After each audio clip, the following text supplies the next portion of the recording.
ಇವತ್ತು ನಾನು ಮಾವಿನಕಾಯಿ ಗೊಜ್ಜು ಅಥವಾ ಮಾವಿನಕಾಯಿ ಪಲ್ಯ ಅಂತ ಹೇಳ್ತಾರೆ, ಮಾವಿನಕಾಯಿ ಗೊಜ್ಜನ್ನು ಮಾಡ್ತಾಯಿದ್ದೀನಿ. ಅದನ್ನು ಹೇಗೆ ಮಾಡೋದು ಅಂತ ನೋಡೋಣ ಬನ್ನಿ. ಮಾವಿನಕಾಯಿ ಗೊಜ್ಜು ಮಾಡಲಿಕ್ಕೆ ಒಂದು ಮಾವಿನಕಾಯಿ ತೊಗೊಂಡಿದ್ದೀನಿ ನಾನು. ನಂತರ ಒಂದು ಸಣ್ಣ ಈರುಳ್ಳಿನ ಹೆಚ್ಕೊಂಡು ತೊಗೊಂಡಿದ್ದೀನಿ. ಒಂದು 10ರಿಂದ 15 ಕರಿಬೇವಿನ ಹೆಸಳು, ಒಂದು 2 ಟೀ ಸ್ಪೂನಷ್ಟು ಖಾರದ ಪುಡಿ, ರುಚಿಗೆ ತಕ್ಕಷ್ಟು ಉಪ್ಪು, ನಂತರ ಒಂದು 1/4 ಟೀ ಸ್ಪೂನಷ್ಟು ಜೀರಿಗೆ ಪುಡಿ ಹುರಿದಿರ್ತಕ್ಕಂಥದ್ದು, ಒಂದು 2 ಟೀ ಸ್ಪೂನಷ್ಟು ಕಡಲೆ ಹಿಟ್ಟು, ಹುರ್ಗಡಲೆ ಹಿಟ್ಟು, ಒಂದು ಸ್ವಲ್ಪ ಬೆಲ್ಲ, ನಂತರ 2 ಟೀ ಸ್ಪೂನಷ್ಟು ಹುಚ್ಚೆಳ್ಳು ಪೌಡ್ರು, ಗುರಾಳ್ ಪೌಡ್ರು, ಒಂದು ಸ್ವಲ್ಪ ಇಂಗು, ಒಂದು 1/4 ಟೀ ಸ್ಪೂನಷ್ಟು ಕೊತ್ತಂಬರಿ ಬೀಜದ ಪುಡಿ,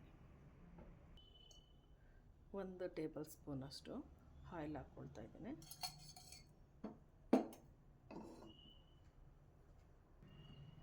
ಸ್ವಲ್ಪ ಸಾಸಿವೆ, ಜೀರಿಗೆ, ಉದ್ದಿನಬೇಳೆ ಹಾಕ್ಕೊಳ್ತಾ ಇದ್ದೀನಿ.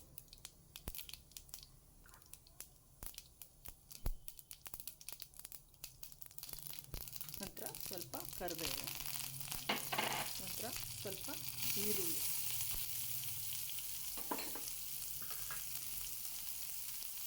ನಂತರ ಸ್ವಲ್ಪ ಒಂದು ಚಿಟಿಕೆಯಷ್ಟು ಹಿಂಗೆ ಹಾಕ್ಕೊಳ್ತೀವಿ. ಟೀ ಸ್ಪೂನಷ್ಟು ಅರಿಶಿನ ಪುಡಿ,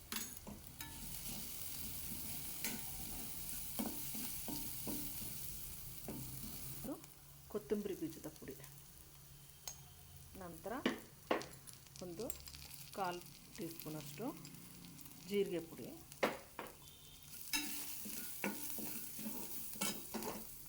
ನಂತರ ಇದು ಅರ್ಧ ಟೀ ಸ್ಪೂನು, ಅದರಲ್ಲಿ ನಾನು 3 ಹಾಕ್ಕೊಳ್ತಾ ಇದ್ದೀನಿ, ಅಂದರೆ 1.5 ಟೀ ಸ್ಪೂನಷ್ಟು ಖಾರದ ಪುಡಿ.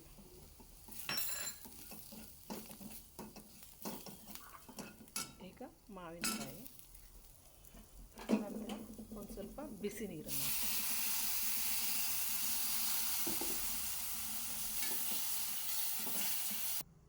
ಒಂದು ಅರ್ಧ ಟೀ ಸ್ಪೂನಷ್ಟು, ಒಂದು 3/4 ಟೀ ಸ್ಪೂನಷ್ಟು ಉಪ್ಪು ಹಾಕಿ ಒಂದು 5ರಿಂದ 8 ನಿಮಿಷ ಅಥವಾ 10 ನಿಮಿಷ ಇದನ್ನು ಚೆನ್ನಾಗಿ ಬೇಯಿಸ್ಕೊಳ್ಬೇಕು. ಈಗ 10 ನಿಮಿಷ ಆಗುತ್ತೆ, ಸರಿ, ಈಗ 7 ನಿಮಿಷ ಆಗಿದೆ. ನಾನು ಈಗ ಸ್ವಲ್ಪ ಬೆಲ್ಲ ಹಾಕ್ಕೊಳ್ತಾ ಇದ್ದೀನಿ.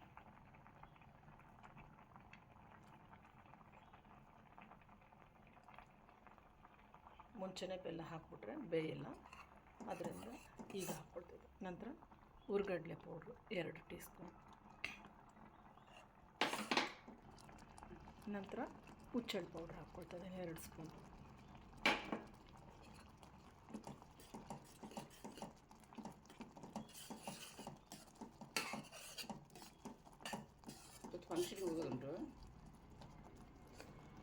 ಈಗ ಮಾವಿನಕಾಯಿ ಗೊಜ್ಜು ರೆಡಿಯಾಗಿದೆ ನೋಡಿ, ಚೆನ್ನಾಗೆ ಬೆಂದಿದೆ. ಈಗ ಮಾವಿನಕಾಯಿ ಗೊಜ್ಜು ರೆಡಿಯಾಗಿದೆ. ನೀವು ಮನೆಯಲ್ಲಿ ಒಮ್ಮೆ ಇದೇ ರೀತಿ ಮಾವಿನಕಾಯಿ ಗೊಜ್ಜನ್ನು ಮಾಡಿ ಟೇಸ್ಟ್ ಮಾಡಿ ನೋಡಿ, ಲೈಕ್ ಮಾಡಿ, ಶೇರ್ ಮಾಡಿ. ಬಾಯ್ ಬಾಯ್, ಥ್ಯಾಂಕ್ ಯು.